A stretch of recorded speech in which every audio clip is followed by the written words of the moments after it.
Good afternoon. It is February 22nd, 2024. Today we had a spike in channel. So what happened yesterday is we were in like breakout mode all day and we failed to hit the measured move, to the low side. Combine that with the fact that we bounced off the EMA, and that's what resulted in this. And this kind of, I'm looking at this now and I'm like, this is the biggest bar in the trend. Maybe this one. 100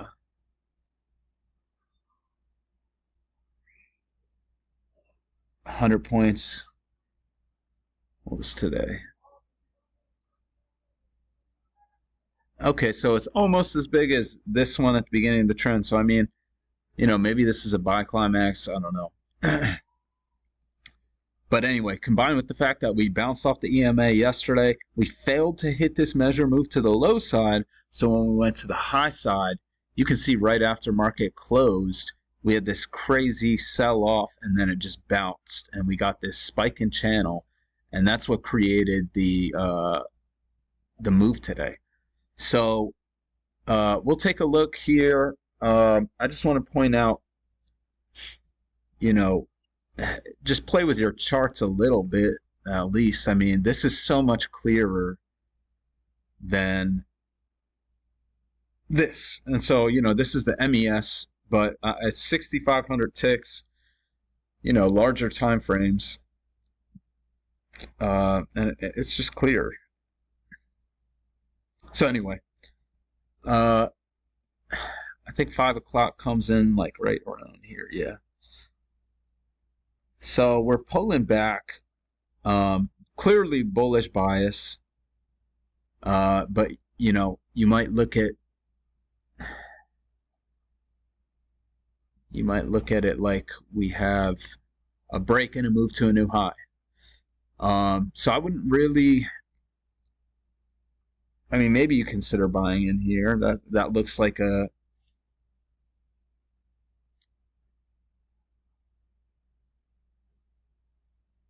To me, that looks like a break and a move to a new low. So maybe you be a little aggressive and buy here. Maybe you catch a low, but you didn't. You got a scalp, comes back, stops those people out, and then it gets another leg down. And you get this double bottom here. I'm just not crazy about that. You're below the EMA. I don't like that. But then when we bounce, this is a double bottom, but you could look at it as a first failed second entry short, and boom. And that's right before a news item though, so that's pretty risky. Other than that, there really weren't a lot of good setups. So let's take a look. We were going sideways for quite a while here. And if you're feeling aggressive, I would take any of these off this price level. Just for some scalps.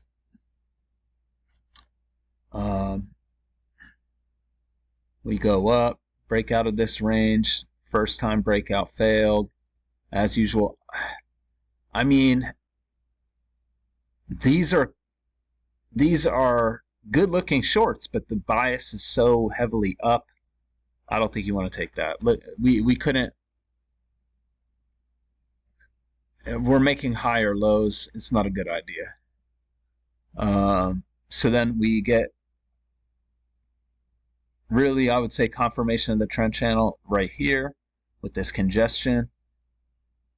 And this is technically a failed second entry short, but it's just a good-looking bull signal bar off the trend line. And you can see plenty of people like that. We break out to a new high, that fails, comes back to the trend line, and the trend line holds. And this is, you could look at this as a double top, first entry, second entry, or you could look at it as just like a double bottom. Boom. Come up here and you got a first entry, second entry, very bullish bar off of that price level, and it was off to the races. Boom. First entry, second entry, good signal bar, first entry, second entry, and look at that 6 bars with the same low. That's not something you see every day. So this one I marked as aggressive because this is where I had my trend line. Um, off these highs, these 2 highs. So you're going right into that trend line. It's a little aggressive, and you can see right after that we get this double top and start trading below the EMA. So I don't think there's anything else in here that's compelling. We are, look at that, higher lows though still. So market's going to close in about 5 minutes. Something I do want to say is I hopped in a trade around here. About 50.73, and I took my profits kind of like right at the midline of the trend channel. So I ended up with like 7 points of profit on that trade. Maybe it was like 6.5, I think. Because I kind of got scared. But I think, when you're trading one contract, I was trading one contract on the MES, it's okay to take profits. It's when you get the runners, when you're trading multiple contracts and you can afford to have a runner, that's when you should let this thing run. I had a feeling we were going to break out, but I didn't know that. And my problem lately has been taking profits. So just wanted to add that quick note. So hope everyone had a great day. And I'll be back tomorrow.